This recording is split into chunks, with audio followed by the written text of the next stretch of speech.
what are we talking about here? Well, it really starts with this guy, Horace Mann. So Horace Mann grows up in Boston at a time where there is this tremendous tension between Catholics and Protestants. And he makes it his life's mission to create a more tolerant, civilized society. So he gets on a boat with his wife, and he goes to Prussia. And when he gets there, he sees this. One teacher and about 30 or so kids in a room. And he says, aha, I've seen it. I've seen the future. This will solve the problem I'm trying to solve. He brings it back to Massachusetts. We adopt the first compulsory education law in the U.S., and this becomes the blueprint for why we do the way we do K-12 today. It was designed to solve a different problem.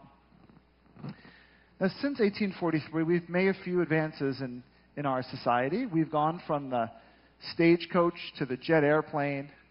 We've gone from the telegraph to the smartphone. We've gone from antiquated medicine to high-tech medical equipment. But we have not evolved when it comes to how we deliver education today. And if there's one thing that we know today that I'm sure Horace Mann didn't know back in 1843, it is how hard it is to differentiate instruction. And I'm sure the same is true in the US and Brazil and all around the world. I'm a former 5th grade math teacher. I had students in my class on a 2nd grade level and students in my class on an 8th grade level. I was told, Mr. Rose, meet every kid where they are. Okay, got it.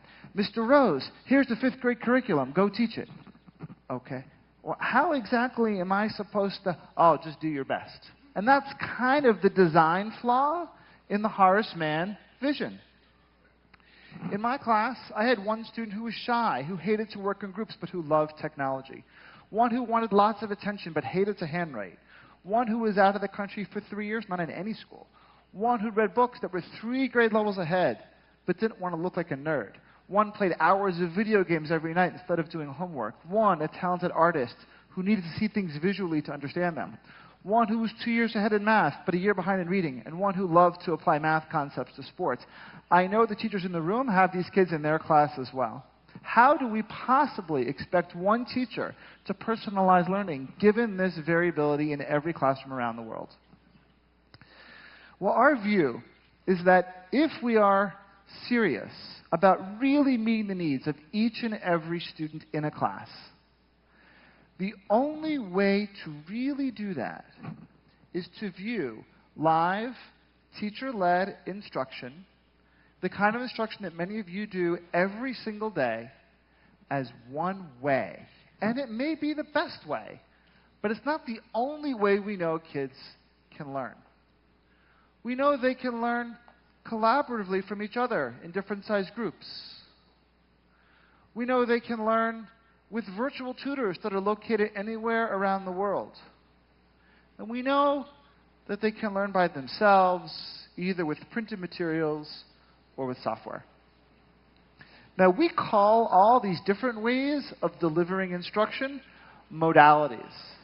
And by integrating all of these modalities into one single learning environment, we move from a model that looks like this, which I suspect you'd see all around Brazil and the US and all around the world, to one that looks more like this.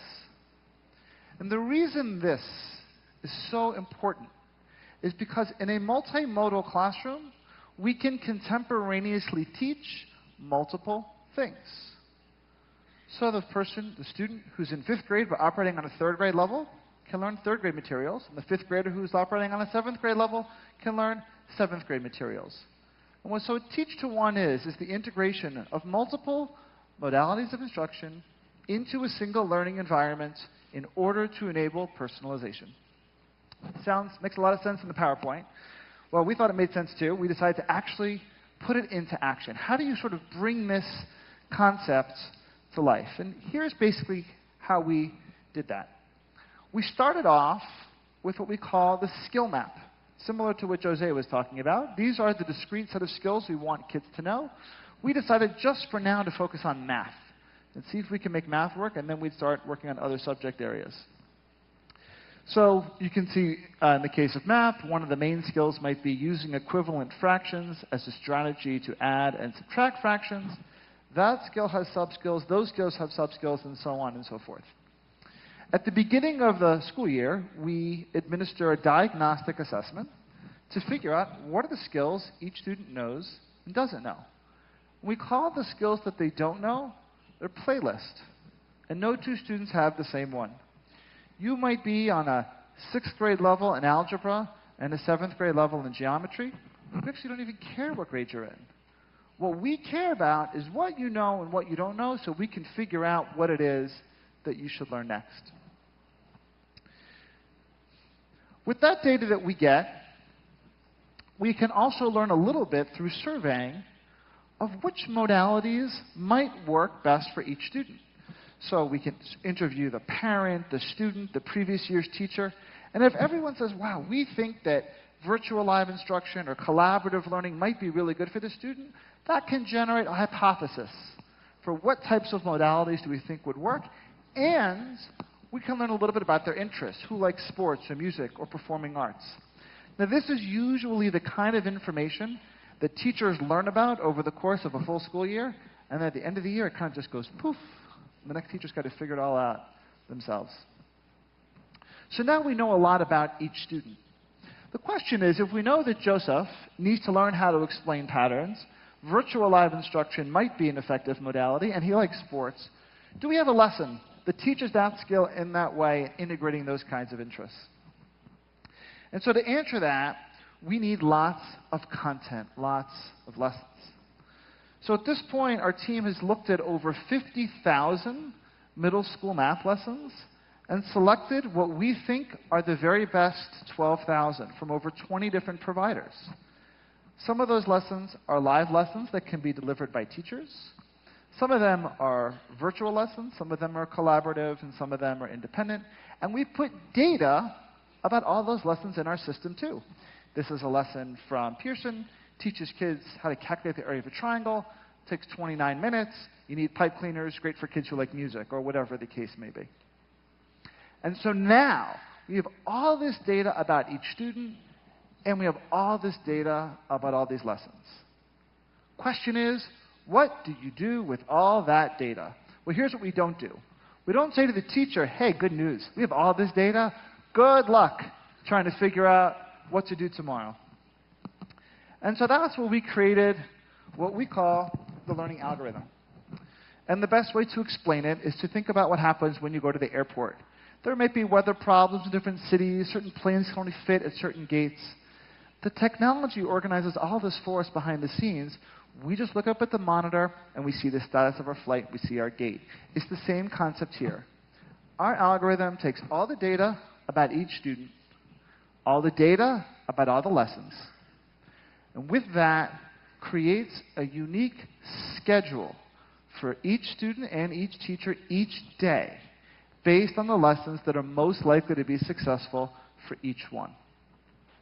They take an online assessment every day. The way it looks, and I'll show you a video in a moment, is if you're a 7th grader, you've got reading first period in room 204, you've got PE in the gym second period, third period you have math. You walk into this big open space with 13 or so stations. You look up at the monitor, you see you're going to work on area of a triangle with Mr. Smith in station 1.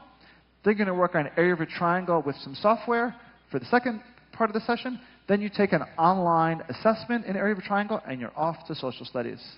We take the data and create your schedule for the next day. If you did well, you move on. If not, you get the same skill but in a different way the next day.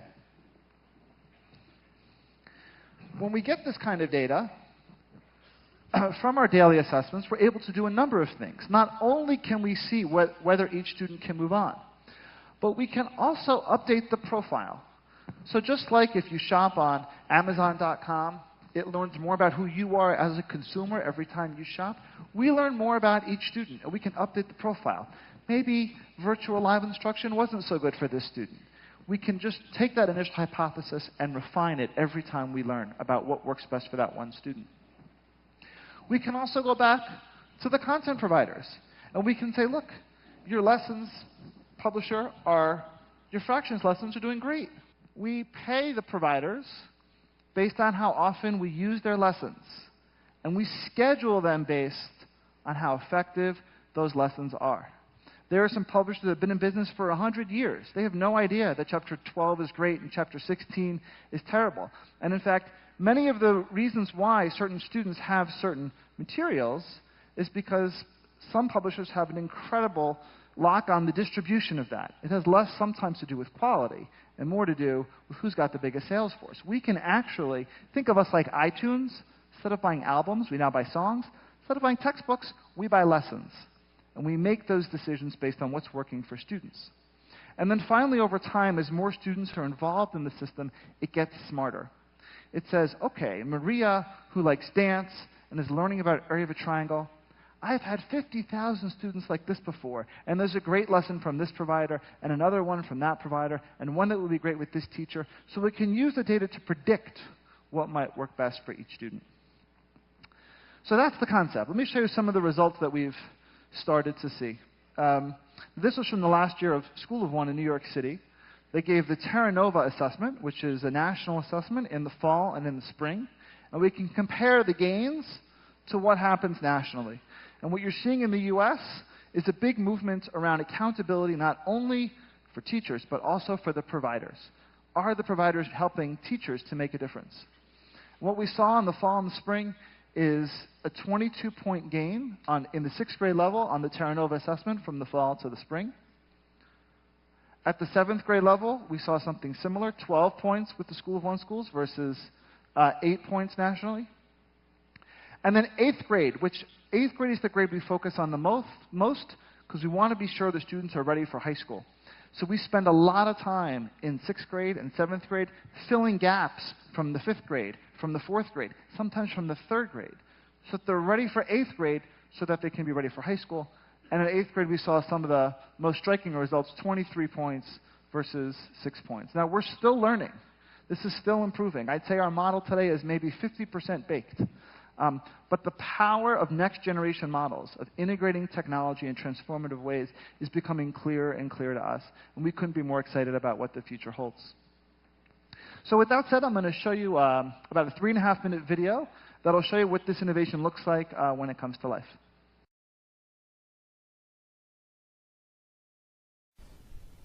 What we see in lots of urban schools is a wide variety of student levels. We've got schools with kids coming into middle school on a 3rd grade level. They're from different countries, they have different cultures, they speak different languages. They can be kinesthetic, they can be verbal, they can be visual learners. How do you actually teach to this diverse group of students? School of One is based on one simple idea, that we are organizing an entire school around the needs of every one student. I like the online tutors because you get to work with different teachers from all around the world. The other day I was working with a teacher from North Carolina. Edwin, how many 3s did we just have? 5. Right. I like how we get to use computers to learn math because I never did that before. There are 8 different ways that students can learn, and 5 of them are live, and 3 of them are on computers. I like to work with other people, but not too many people.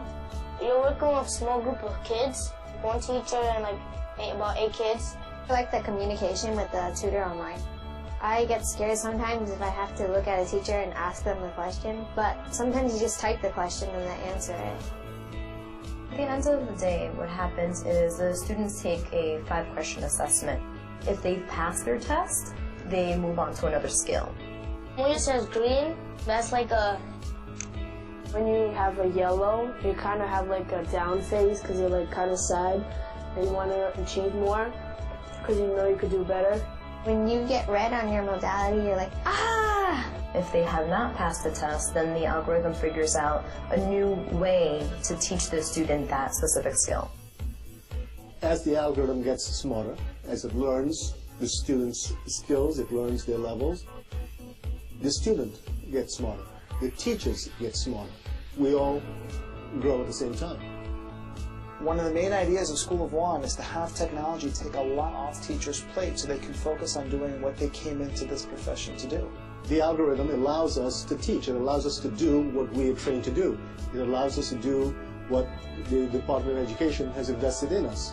School of One is making me the amazing teacher that I always wanted to be. I'm grateful for that. One of the teachers overheard a student say to another student, "I am smart. I'm not stupid." It had made her wonder, how long has this one student been harboring the belief that she was stupid? And the only thing that was really stupid was the way we were teaching her. Any one of these children can grow up to be anything they want to be. President of the United States, a teacher like me. But because of circumstances of birth, they don't have the opportunity. And the School of One gives them that opportunity. It levels the playing field.